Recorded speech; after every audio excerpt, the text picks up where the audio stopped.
Assalamualaikum warahmatullahi wabarakatuh.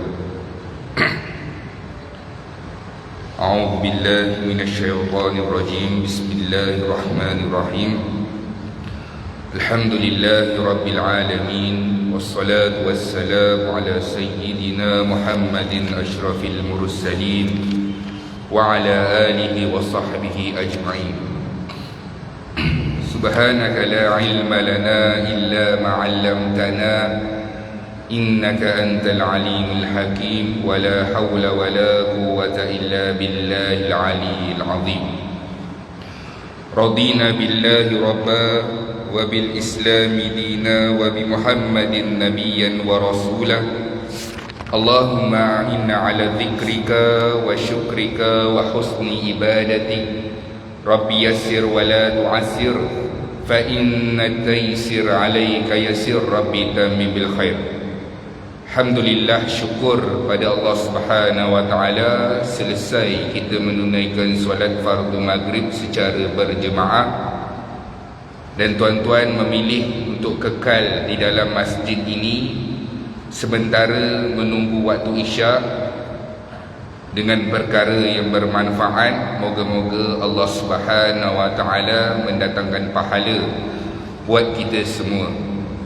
Ketahuilah bahawa sesungguhnya yang membuatkan kita hadir ke masjid untuk solat berjemaah, duduk berwirid, berdoa, kesemuanya itu adalah daripada rahmat dan kasih sayang Allah Subhanahu wa taala. Kerana Allah lah yang memilih kita sekalian untuk berada di dalam rumah Allah Subhanahu wa taala, maka syukurilah nikmat ini. Terima kasih wahai Allah kerana memberikan nikmat ini. Kekalkanlah nikmat ini sehinggalah akhir kehidupan kami insya-Allah. Sudah hampir sebulan tuan-tuan, hampir masuk sebulan sahabat kita yang berada di Palestin berada dalam serba kekurangan. Kekurangan dari maksud apa? Dari maksud sekarang ini mereka diperangi dengan dahsyat, dalam keadaan dunia menafikan keseluruhan perkara yang patut diberikan kepada rakyat-rakyat Palestin. Ini bukanlah satu isu yang baru. Daripada dahulu lagi, isu ini daripada zaman kita kanak-kanak lagi tuan-tuan, perkara ini diceritakan. Peperangan, penindasan daripada Israel terhadap orang-orang Palestin. Lama dulu. Kalau saya ingat zaman saya kanak-kanak lagi, seawal sekolah tadika, saya sudah pun mendengar nama Yasir Arafat, Presiden Palestin. Semua maklum tentang perkara tersebut. Maknanya ianya bukanlah isu baru, ianya adalah isu yang sangat lama. Cuma baru-baru ini, kali ini peperangan ini mengambil masa yang sangat lama. InsyaAllah hari ini tuan-tuan, kita akan berkenaan dengan bumi Palestin, supaya kita tahu apa yang kita perjuangkan, supaya kita berdiri untuk bersolidariti dalam keadaan kita ada ilmu pengetahuan berkaitan dengan apa yang berlaku pada hari ini. Apa itu bumi Palestin tuan-tuan? Ianya adalah satu bumi ataupun tanah yang dibuka sendiri oleh Nabi Ibrahim lebih kurang 4,000 tahun yang dahulu. Nabi Ibrahim lah yang datang meletakkan sempadan Masjidil Aqsa, yang pada ketika itu luasnya lebih kurang 36 ekar. Luas tuan-tuan. Kawasan Masjidil Aqsa itu luasnya 36 ekar, dan di dalam kawasan 36 ekar itu ada lebih kurang 5 buah masjid Antaranya masjid yang kita ketahui yang kubahnya yang berwarna kelabu. Kemudian ada masjid yang kubahnya berwarna kuning, Dome of Rock.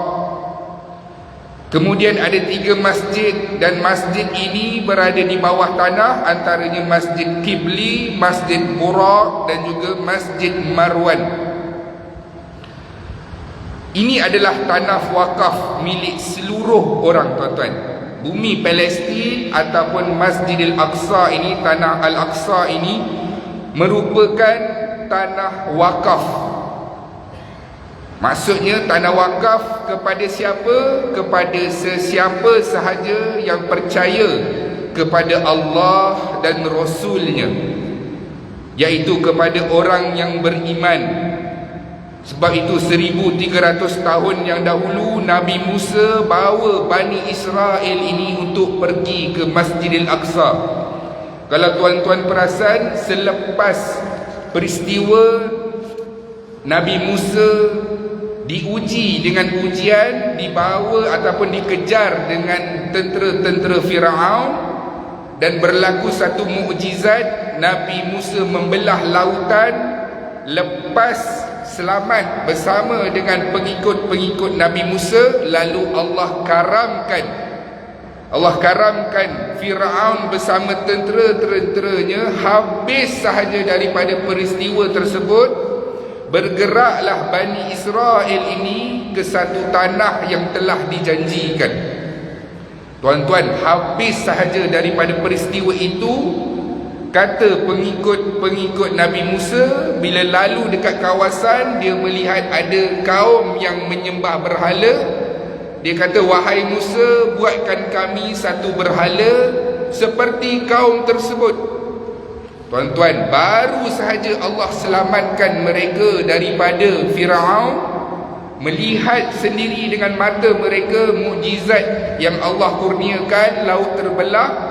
Bani Israel ini lepas sahaja daripada peristiwa itu, wahai Musa, buatkan kami satu berhala seperti berhala kaum tersebut. Kalau kita lah tuan-tuan dah nampaklah kebesaran Allah Subhanahu Wa Taala, insya-Allah kita akan terus kekal beriman dengan Allah Subhanahu Wa Taala. Setelah selesai daripada peristiwa tersebut, berlalulah Nabi Musa dengan kaum dia dengan berbagai ragam. Wahai Musa, kami panas. Allah turunkan awan untuk melindungi perjalanan kaum Nabi Musa, Bani Israel ini. Sudahlah, tak cukup dengan itu. Wahai Musa, kami lapar. Allah turunkan manna wa salwa. Tuan-tuan, daging iaitu burung dan juga air. Untuk apa? Untuk orang-orang Bani Israel. Cukup dimanjakan oleh Allah Subhanahu Wa Taala. Dan sebab itulah mereka menyangka bahawa sesungguhnya kaum mereka lah Bani Israel ini yang paling mulia. Kemudian 1000 tahun selepas itu, Nabi Sulaiman datang membangunkan Masjidil Aqsa. Seterusnya Nabi Isa datang juga ke Masjidil Aqsa. Dalam keadaan Nabi Isa pada ketika itu melihat orang-orang di sekitar itu sudah pun mula tidak menyemai perkara-perkara yang baik di Masjidil Aqsa. Sebahagiannya bermain judi. Tuan-tuan, mereka bermain judi di sekitar Masjidil Aqsa. Nabi Isa datang, terbalikkan semua meja-meja judi tersebut. Sampailah satu hari, tuan-tuan, Masjidil Aqsa ini ditawan semula. Ditawan zaman Saidina Umar, diserahkan kunci Masjidil Aqsa, diberikan oleh paderi tersebut. Sebenarnya Masjidil Aqsa ini ianya tidaklah dirampas semula oleh orang Islam, tapi diberikan semula kepada Saidina Umar kunci Masjidil Aqsa. Waktu nak pergi ambil kunci Masjidil Aqsa itu, lalu dekat satu bukit. Sampai dekat bukit itu tersebut, semua para sahabat bertakbir, Bismillah, Allahu Akbar. bertakbir memuji Allah Subhanahu wa taala, dan bukit itu dikenali dengan Jabal Mukabbir. Padri itu serahkan kunci tersebut kepada Sayyidina Umar. Ini adalah amanah dari zaman Ibrahim. Sayyidina Umar pun buat perjanjian, tuan-tuan, menjamin kebebasan beragama di Jerusalem. Sebab itulah orang Nasrani ini sangat faham tentang perjanjian tersebut. Waktu peperangan salib, tuan-tuan, sebahagian Nasrani berpihak dengan tentera-tentera Islam. Perang salib, tuan-tuan, 70,000 orang Islam disembelih oleh tentera salib. Tentera salib menang, rampas Masjidil Aqsa. Habis daripada peristiwa tersebut, seorang panglima Islam namanya Syekh Nuruddin Mahmud Az-Zaki bernazar dia untuk nak menawan semula Masjidil Aqsa ini, tuan-tuan. Dia bernazar, dia buat 2 mimbar. Dia kata, kalaulah aku dapat menawan semula Masjidil Aqsa, aku akan hadiahkan mimbar ini, satu untuk diletakkan di Masjidil Aqsa dan satu lagi diletakkan di Masjid Ibrahim di Hebron.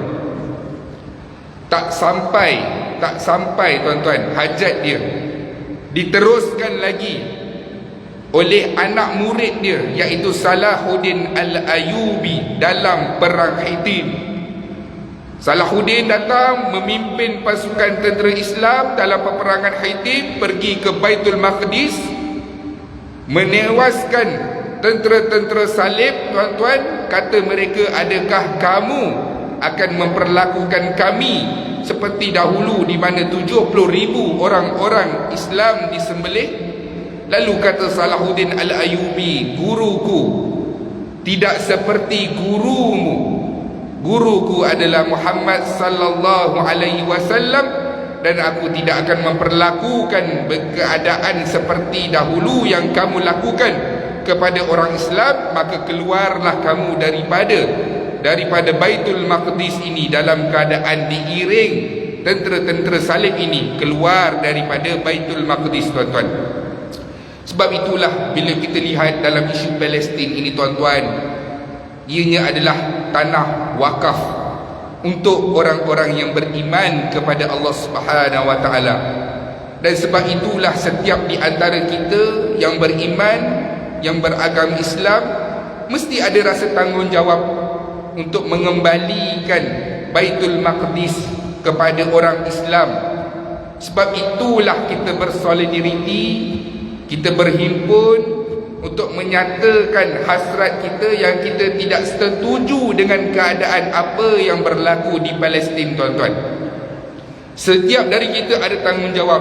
Kita lihat daripada zaman dahulu lagi, Sayyidina Umar, Salahuddin Al-Ayyubi, Syekh Nuruddin Mahmud Az-Zaki, masing-masing mengambil tanggungjawab apabila Baitul Maqdis itu dirampas dan dijajah. Masing-masing ambil tanggungjawab untuk mengembalikan Masjidil Aqsa kepada orang-orang Islam. Sebab itulah hari ini kita kena tahu bahawa sesungguhnya perjuangan ini bukan sekadar semata-mata kemanusiaan, semata-mata nak memastikan bahawa dunia ini bebas, peace no war, keamanan tanpa peperangan.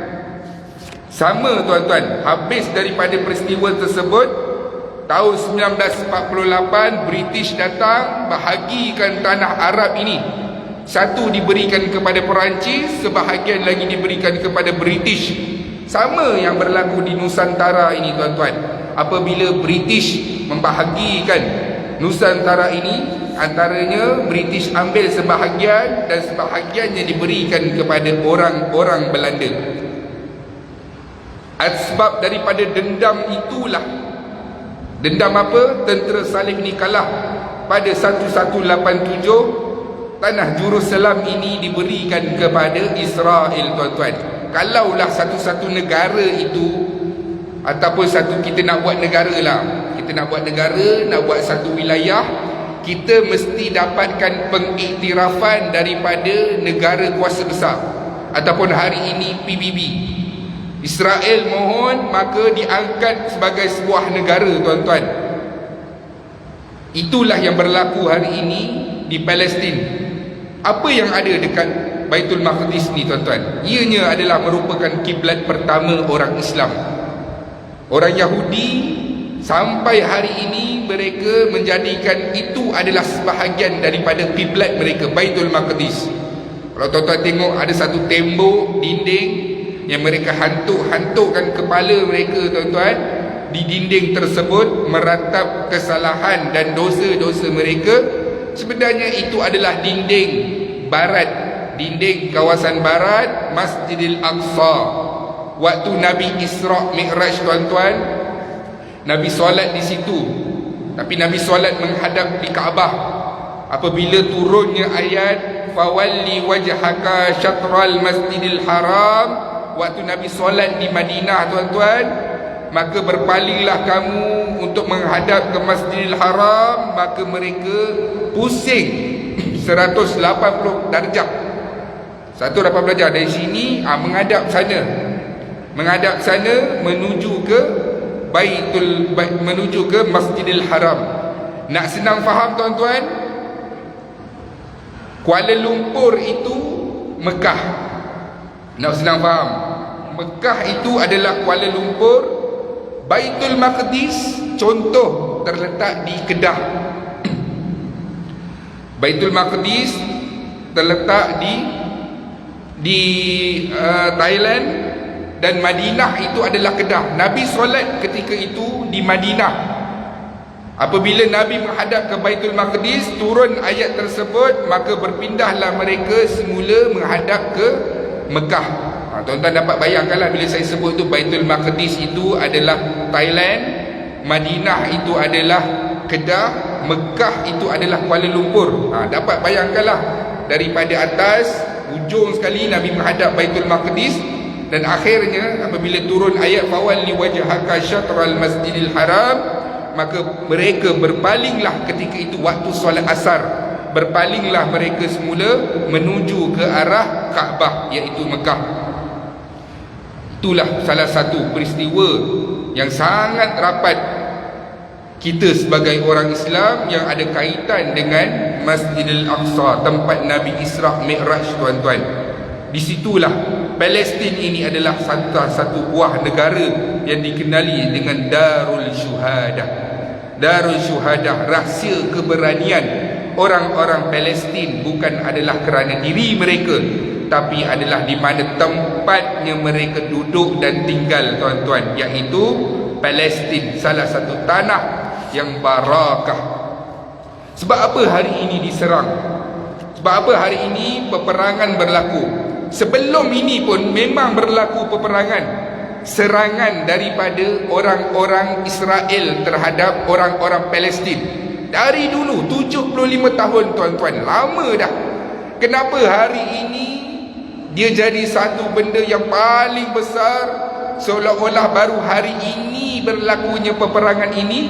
Sebab apa, tuan-tuan? Sebab ini adalah serangan yang paling kuat, yang paling dahsyat yang dilakukan oleh Hamas kali ini, benar-benar mencalarkan maruah Israel. Sangat mencalarkan maruah mereka, tuan-tuan. Dengan kecanggihan teknologi menolak serangan, dengan Iron Dome penangkis roket-roket yang datang. Tapi kali ini Hamas berjaya dan mencalarkan maruah Israel. Bila serangan itu berlaku pada waktu perayaan orang-orang Israel, tuan-tuan. Kalau tuan-tuan ingat, 7 Oktober itu adalah merupakan salah satu waktu perayaan orang-orang Bani Israel, iaitu Shemini Akhzaret. Satu perayaan di mana mereka mengenangkan peristiwa nenek moyang mereka dahulu. Kalau tuan-tuan tengok peristiwa Nabi Musa dulu, mengenangkan peristiwa nenek moyang mereka berjalan daripada padang pasir untuk datang ke tanah yang dijanjikan. Tentera-tentera pejuang pada ketika itu serang waktu itu, tuan-tuan. Pada waktu itu ianya sangat mencalarkan maruah orang-orang Israel. tuan-tuan, kali ini Hamas serang bukannya secara kecil-kecilan, sehingga kan serangan itu ataupun operasi itu dinamakan Amaliyatil Tufani Al-Aqsa, operasi Taufan Al-Aqsa, serang di mana kali ini berjaya menyerang khusus ke penempatan haram Israel di Gaza. Itulah serangan yang dikatakan paling berjaya, satu kejutan besar, sehingga kan media antarabangsa pun kata tak ada siapa pun yang tahu, tak ada siapa pun yang dapat menghidu serangan itu akan berlaku pada waktu tersebut, tuan-tuan. Amerika yang paling malu besar. Perisik dia, Amerika, tuan-tuan, selain daripada dia ada perisik yang kita tahu apa, tuan-tuan? FBI, CIA. Amerika ni macam FBI, CIA tu, agensi kerajaan, ada hampir 1,200 lebih agensi tersebut. Bayangkan, tuan-tuan, 1,200 lebih agensi yang seperti FBI, CIA itu tak berjaya mengesan, perisikan mereka tak berjaya mengesan bahawa serangan itu akan disasarkan pada 7 Oktober 2023. Selama ini kita lihat Gaza dalam keadaan defensif, bertahan, diserang dahulu, tahan, maksudnya bertahan daripada tanah mereka sendiri. Dan Israel serang. Selalunya, tuan-tuan, peperangan seperti ini berlangsung dalam seminggu. Israel serang, Gaza bedil balik, Mesir buka sepadan, hantar bantuan, selesai. Kita bersolidaritas pun pakai maflar ni pun seminggu je, lepas tu simpan balik. Tapi kali ini pakai sampai kena basuh, pakai lagi sebulan lamanya, tuan-tuan. Peperangan kali ini Hamas berjaya tembus serangan. Ada yang tak setuju, tuan-tuan. Ini mazhab mana? Ada yang tak setuju, kononnya apa yang berlaku di Palestin itu, serangan tersebut sebenarnya kita lihat sebenarnya merugikan orang-orang Palestin sendiri. Memang serangan itu dapat menyasarkan ke Israel, tapi apa yang kita dapat, yang orang Islam tanggung hari ini di Palestin, tuan-tuan, perang ini ada harga yang perlu dibayar. Allah sebut dalam Al-Quran, kutiba alaikumul qital wa huwa kullukum, bahawa sesungguhnya aku wajibkan kamu berperang kalau kamu dicerobohi, walaupun peperangan itu kamu tak suka. Tuan-tuan, kita boleh berperang menyelamatkan negara kita daripada dijajah, walaupun kita tahu benda itu kita tidak suka. Allah dah bagi tahu siap-siap dalam Al-Quran, walaupun perkara itu tidak disukai. Sebab itu, tuan-tuan, setiap kemerdekaan itu ada harga dan bayarannya. Seperti kita lah, kita merdeka sekarang ni, kalau tidak tak wujudlah nama Mat Kilau, Tok Bahaman, Tok Janggut. Sebab apa, tuan-tuan? Mereka memperjuangkan hak mereka, tanah mereka, seperti apa yang berlaku di Palestin hari ini. Kenapa kita tak katakan dia sebagai pendahaka ataupun sebagai ekstremis? Sebab apa, tuan-tuan? Sebab mereka mempertahankan tanah air mereka. Itulah yang berlaku, tuan-tuan, di Palestin hari ini. Waktu Hamas serang, tuan-tuan, ramai anggota keselamatan. Waktu 7 Oktober itu, ramai anggota keselamatan yang ditawan. Korban mencecah 900 orang di Israel. Ini adalah jumlah yang tertinggi. Jumlah tertinggi, tuan-tuan. 900 orang yang mati di Israel. Lebih tinggi daripada waktu peperangan di Yom Kippur. Peperangan Yom Kippur, Israel pernah, tuan-tuan, berperang dengan orang-orang Arab. Yom Kippur, pada ketika itu operasi peperangan mereka ditaja penuh oleh Amerika, dan Amerika pada ketika itu menyatakan bahawa sesungguhnya kemenangan akan berpihak pada Israel. dalam tempoh 72 jam aja. 72 jam je Israel akan menang dengan Arab. Tuan-tuan, peperangan Yom Kippur itu berlangsung dalam 2 minggu 5 hari sahaja. Samalah hari ini. Hari ini pun mereka jangkakan mereka boleh selesaikan Hamas ini dalam tempoh yang sekejap. Tapi sudah hampir sebulan mereka tidak berjaya, dan ini merupakan tekanan buat mereka kerana mereka menyangkakan bahawa sesungguhnya peristiwa peperangan Yom Kippur itu akan terjadi balik pada tahun 2023 ini.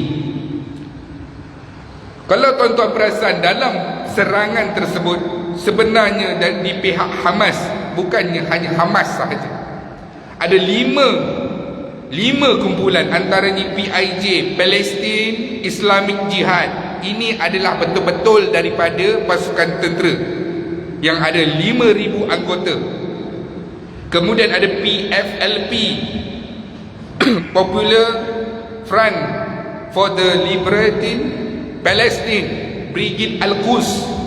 Ia merupakan parti politik dan ada 70,000 ahlinya, dan dia ada pasukan komando dia sendiri. Kemudian yang ketiga, Democratic Front Liberated Palestine. Kemudian yang seterusnya ada Hezbollah, dan juga ada Brigade Syuhada Al-Aqsa.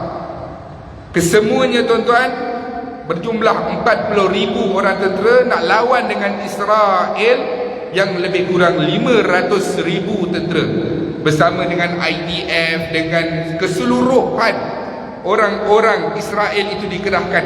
Kalau sebelum ini hanya pasukan-pasukan regular sahaja, tapi kali ini dikerahkan kesemuanya.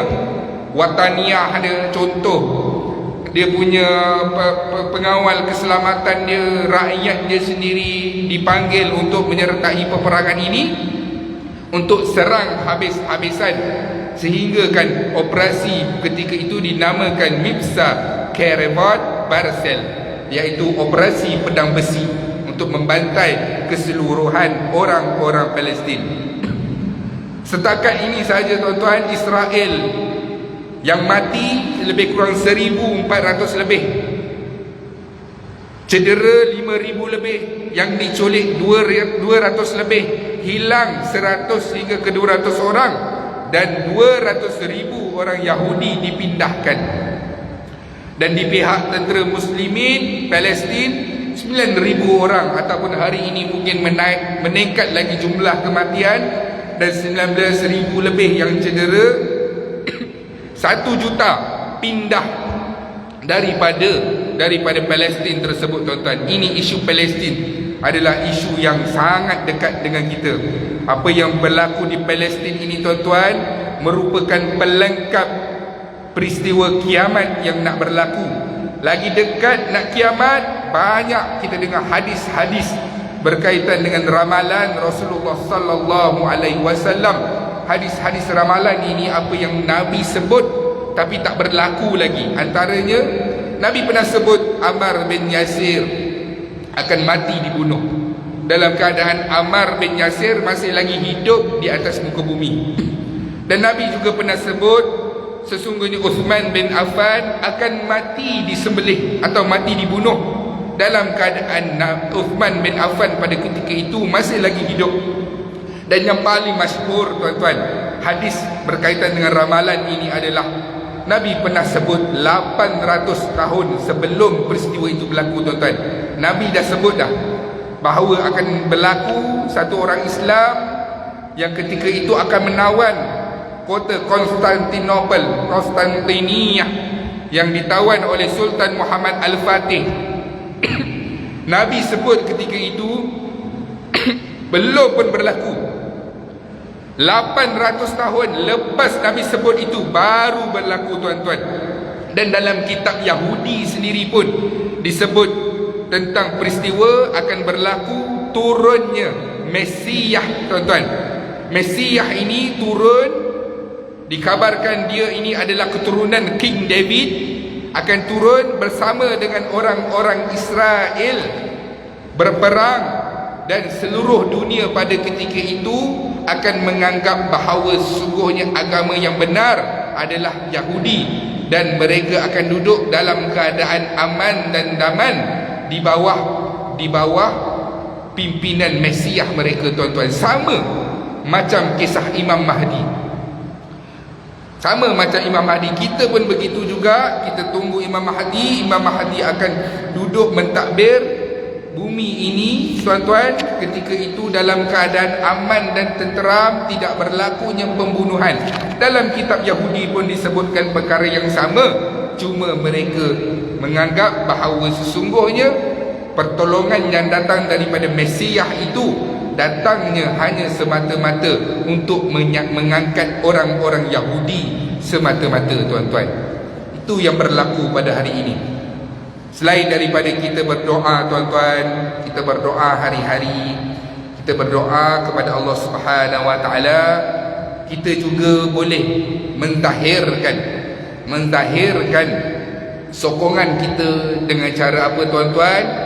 Dengan cara perkongsian kita di media sosial, dengan cara kita memboikot produk-produk yang datangnya daripada Israel, tuan-tuan. Ada orang kata buat apalah untuk kita boikot, tuan-tuan. Untuk apa kita boikot? Bukankah di dalam situ ada pekerja-pekerja orang-orang Islam, bagaimana makan dan minum dia, bagaimana ekonomi dia, tuan-tuan.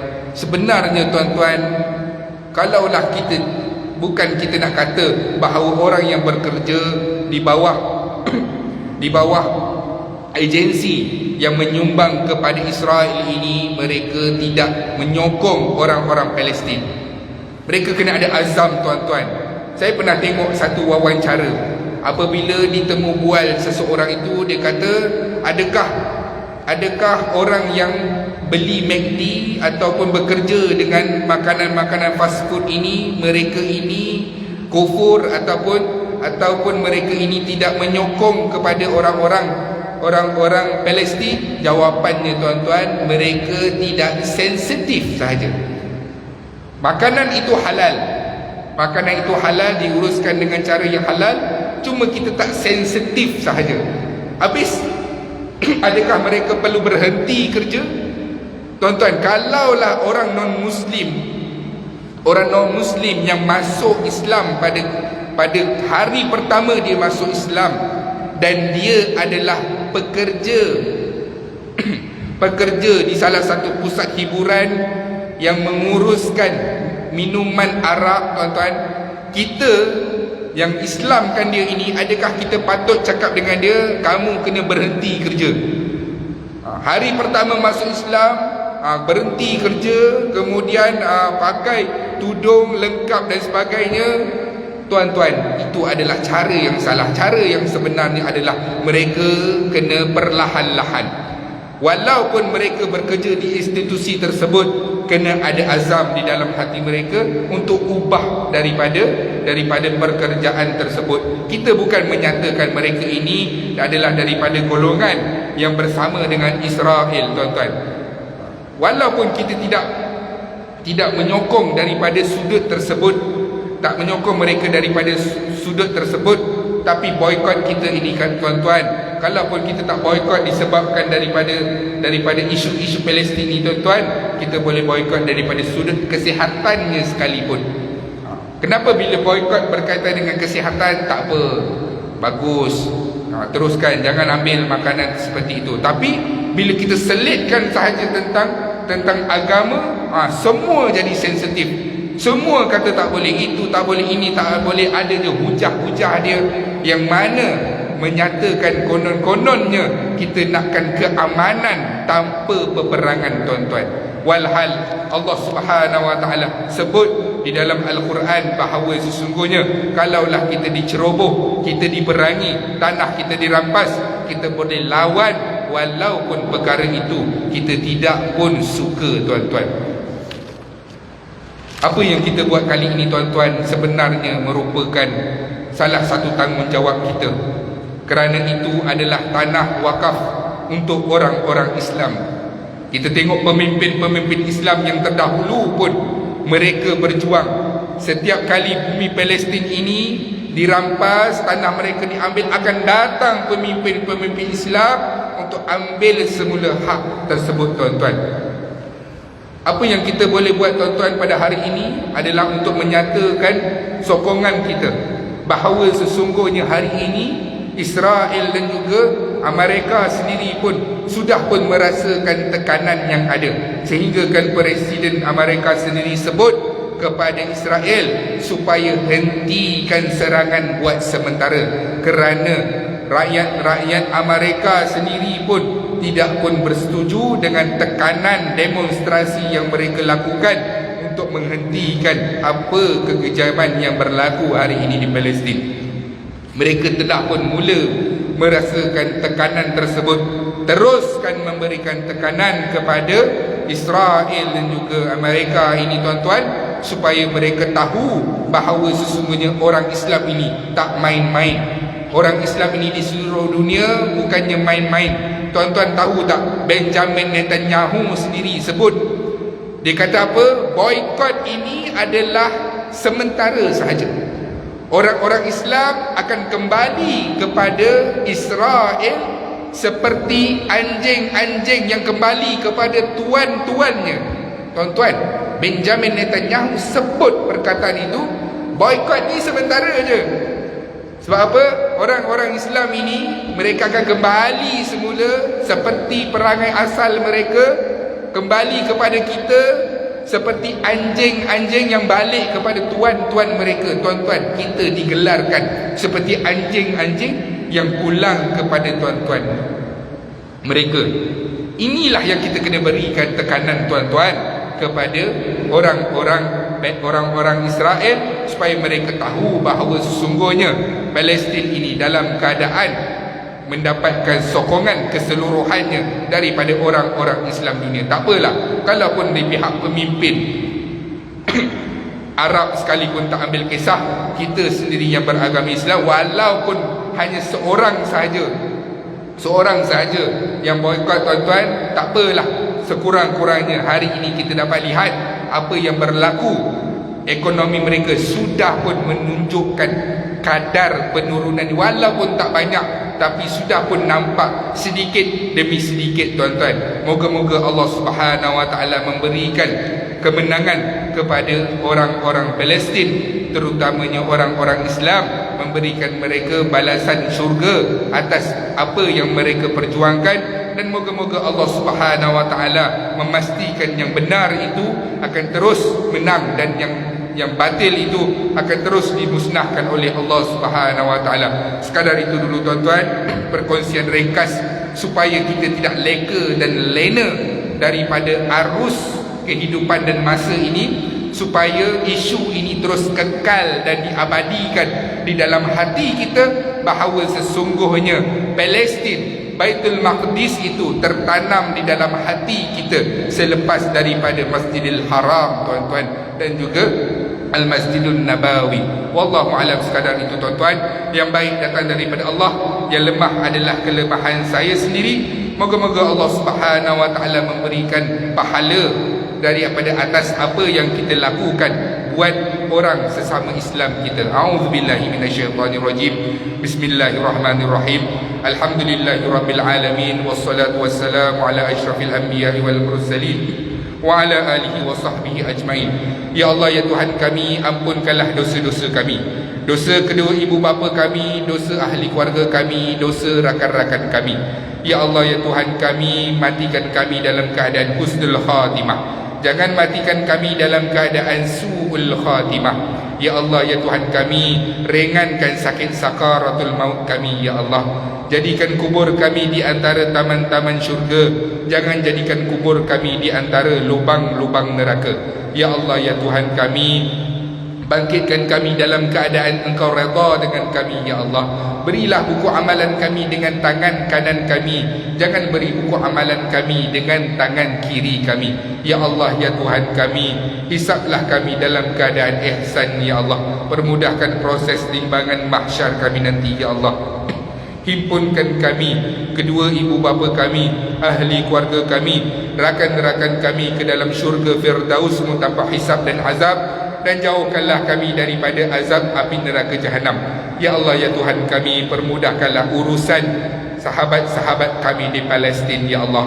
Ya Allah, ya Tuhan kami, ringankan penderitaan mereka, ya Allah. Ya Allah, ya Tuhan kami, menangkan kesatuan orang-orang Islam, ya Allah. Ya Allah, ya Tuhan kami, berikan mereka balasan syurga, ya Allah. Ya Allah, ya Tuhan kami, hancurkanlah musuh-musuh Islam-Mu, ya Allah. Ya Allah, ya Tuhan kami, pecah belahkan kesatuan mereka, ya Allah. Ya Allah, ya Tuhan kami, lenyapkanlah kesusahan mereka, ya Allah. Hancurkanlah kesatuan orang-orang Israel, ya Allah. Kembalikan marwah Baitul Maqdis, ya Allah. Rabbana atina fid dunya hasanah wa fil akhirati hasanah wa qina adzabannar. Wa sallallahu ala sayyidina Muhammad wa ala alihi wa sahbihi wa sallam. Walhamdulillahi rabbil alamin. Taqabbalallahu minkum.